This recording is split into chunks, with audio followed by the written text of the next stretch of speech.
소설 본주 1장 1편. 지금으로부터 107년 전에 경상도 하동군 서상면 화심동의 의령여 씨 집에서 천하에 기이한 아기가 탄생하였다. 당초에 아기의 부친 여화엽 씨와 모친 전주희 씨는 슬아의 아들 셋을 두었으나 하나도 제대로 장성하지 못하고 어렸을 적에 다 죽어버렸다. 40이 넘은 이들 부부는 지리산 천왕봉에 임시 거처를 만들어서 옮기고 아이를 얻기 위해 매일 제단에 청수를 올려 천지신명께 기도하였다. 그러나 결국 부친 여화엽 씨는 아이를 얻지 못한 채 세상을 떠났다. 그 후 이 씨 부인은 남편의 3년상을 마치고 우연한 일로 옛날에 남편과 같이 기도하던 천왕봉에 올라가게 되었다. 그곳에서 부인은 옛일을 회상하다가 심한 갈증을 느끼고 계곡에 내려와 물을 마셨다. 그런데 물을 마시는 순간 목구멍으로 무엇이 질긋하며 물 아닌 다른 것이 넘어가는 것 같았다. 하여 물속을 살펴보았으나 아무것도 없었다. 실로 괴이한 일이었다. 그리고 괴이하게도 연하여 온몸이 나른해지고 마치 술에 취한 것처럼 후끈거리는 것이었다. 이에 이 씨 부인은 심히 두렵게 여기어 허둥지둥 산을 내려오다가 왠지 끌리는 느낌이 있어 몸을 돌려 그곳을 바라보니 거기엔 밤하늘을 반쪽으로 나누어 놓은 커다란 무지개가 뻗쳐 있었다. 순간 이 씨 부인은 이제까지의 괴이하고 두렵던 생각이 호련히 사라져버렸고 그 아름답고 찬란한 빛에 빠져들어 그만 넋을 잃고 바라보았다. 별안간 그 무지개의 광채가 거두어지는가 싶더니 자신의 몸을 한번 휘감고 사라져버렸다. 그러자 몸에 짜릿하고 뿌듯한 묘한 느낌이 있었다. 이날 밤 이 씨 부인의 꿈에 밟고 둥근 달이 품속에 들며 천상에서 소리가 들리기를 만의 아들을 부러워 말라 하였다. 이로부터 이 씨 부인은 잉태가 되어 배가 점점 불러지자 동네 사람들은 수근거렸고 친척들은 누구의 아이를 가졌느냐? 곧 따져 묻기도 하였다. 하지만 이 씨 부인은 오직 천지신명만이 아시는 일이라. 하고 의연한 마음으로 날짜를 보냈다. 그런데 10달이 지나도 아이는 세상에 나오질 않았고 2달이 더 지나서야 이 씨 부인은 드디어 몸을 풀게 되었다. 이 아기를 낳을 즈음에 남모르는 여인 둘이 찾아와서 하는 말이 기인의 탄생을 도우러 왔다. 고하였다. 이 씨 부인은 그 여인들의 도움으로 인하여 노산인데도 아무런 고통이 없었고 산실에는 향기가 그윽했으며 산모의 귀에는 아름다운 음악 소리까지 들렸다. 이윽고 정신이 몽롱해지는가 싶더니 수월하게도 분만하였다. 그런데 산모가 정신을 차리고 자신이 낳은 아기를 보니 실로 혼절할 노릇이었다. 아이가 난생 처음 보는 괴이한 짐승의 형상을 하고 있었기 때문이다. 아기의 온몸에는 은빛과 같이 윤택한 털이 있었고 등에는 검푸르면서도 번쩍거리는 털의 반점이 둔부에까지 나 있었으며 코는 코끼리와 같이 길었고 손발 은말의 발굽과 같이 기재였으며 눈은 정광과 같이 형형했는데 아기가 울지도 않았다. 산모가 이러한 아이를 보는 순간 그만 혼이 몸에 붙어 있지를 않아 뒤로 넘어지려 하였다. 그러자 곁에서 두 여인이 황급히 붙들고 서로 달래며 말하였다. 이 아기 씨는 바로 구천상제께서 부인의 몸을 빌어 막으로 탄생한 것이요. 불언간에 이허 물을 벗을 것이니 그에 대하여는 심려치 말고 정성을 다하여 길러주시오. 바라건대 다음에 아기 씨가 말을 하거든 그 말하는 바를 다 잘 들어주시오. 두 여인은 이런 말들을 남기고 어디론지 떠나버렸다. 이때가 고종 24년 정해년 서기 1887년 3월 19일이었는데 우리나라를 병탄코자 야심을 보이던 영국이 남해에 주둔시켰던 거문도 점령군을 철수하여 돌아간 것이 바로 이 해였다. 여기서 먼저 독자들의 이해를 돕기 위해 맥이라는 기이한 짐승에 관하여 말해보기로 한다. 대개 우리 민족의 특징을 말하라 하면 편투직모가 그 하나여 어렸을 때 둔부의 검풀은 반점 2 있는 것을 그 하나로 내세울 수가 있다. 편두직모란 침골 즉 뒷머리가 납작하고 머리털이 곧은 것을 말함인데 근래 저명한 인류학자들의 연구 결과도 이러한 편두직모의 인종이 이 지구상에서 가장 오래된 민족임을 밝히고 있다. 이들의 주장을 간략히 기자면 침골이 북 튀어나오고 머리털이 곱슬곱슬한 민족은 요컨대 진화가 덜 되었다. 는 것이다. 원시인들의 두 골은 지금 사람에 비하여 뒤로 훨씬 많이 튀어나왔고 그 튀어나온 부분이 현생인류로 올수록 낮아지는데 이러한 진화의 방향을 사진으로서 적시하며 그 증명으로 삼고 있다. 이로써 본다면 우리는 이 지구상에서 가장 오래된 민족이라는 사실을 가히 알 수 있을 것이다. 세상에 우리보다 더 뒷머리가 납작하고 우리보다 더 머리털이 곧은 인종은 일찍이 없었기 때문이다. 우리가 어렸을 때 둔부에 있는 검푸른 반점은 예로부터 흔히 말하기를 삼신의 표적이라 하여 삼신께서 아기를 태문 밖으로 빨리 나가라고 볼기를 때렸기 때문에 생긴 것이라 하고 있다. 이를 가리켜 또한 예로부터 맥이라는 신령한 짐승을 숭상해왔던 우리 민족 특유의 표적이라고도 일컫는다. 중국의 사서에도 맥이는 구려국의 일명이라고 하였다. 즉 고구려의 전신인 옛 구려국에서는 그 신령한 짐승의 이름으로써 나라 이름을 삼기도 했다는 말이다.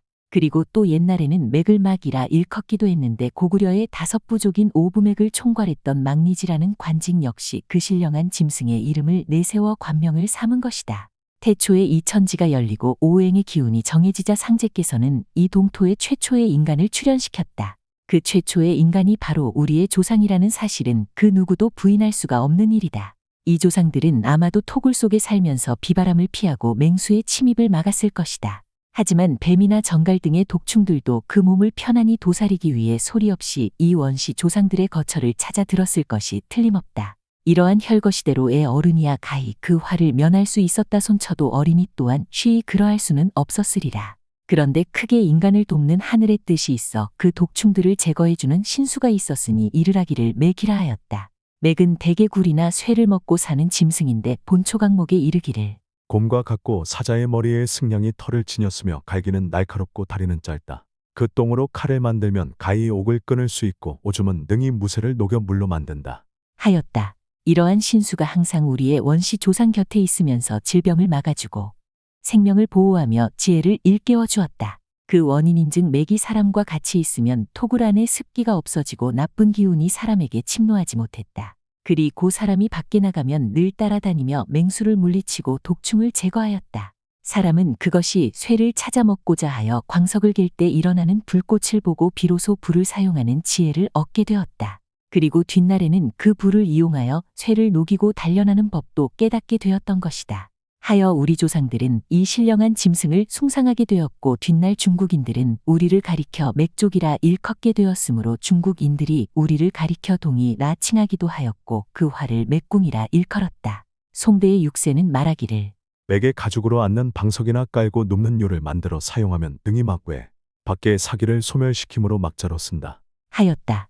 이는 바로 외부로부터 뜻밖의 침입해오는 사특한 기운을 막아준다는 말이다. 때문에 맥을 막아준다는 막자로도 쓴다는 것이다. 그래서 지금도 우리말에 무엇을 막아낸다는 말을 맥이 또는 막이라 하여 액막이 살막이 등의 말이 있는데 이는 다 그 신령한 짐승으로부터 비롯된 말이라 할 수 있을 것이다. 진대의 곽박휘 은말하기를 맥은 곰과 같으나 머리가 작고 다리가 짧으며 흑백의 얼룩무늬가 있다. 털은 짧고 광택이 있으며 능히 동철 및 죽골사품과 뱀, 독사 등을 혀로써 핥아먹는다. 그 골절은 강하고 속이 두터워 골수가 적고 그 가죽은 습기를 물리친다. 하였다. 당나라 때는 흔히 맥을 그려 병풍을 만들었는데 백거이는 그 서문의 다음과 같이 찬하였다.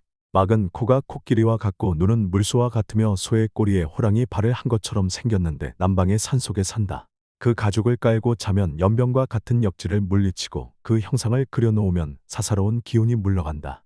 내가 오래도록 두풍을 알아 잘 때는 언제나 작은 병풍을 머리맡에 두르고 졌는데 이제 마침 화공을 만나 이 그림을 그리라 하였다.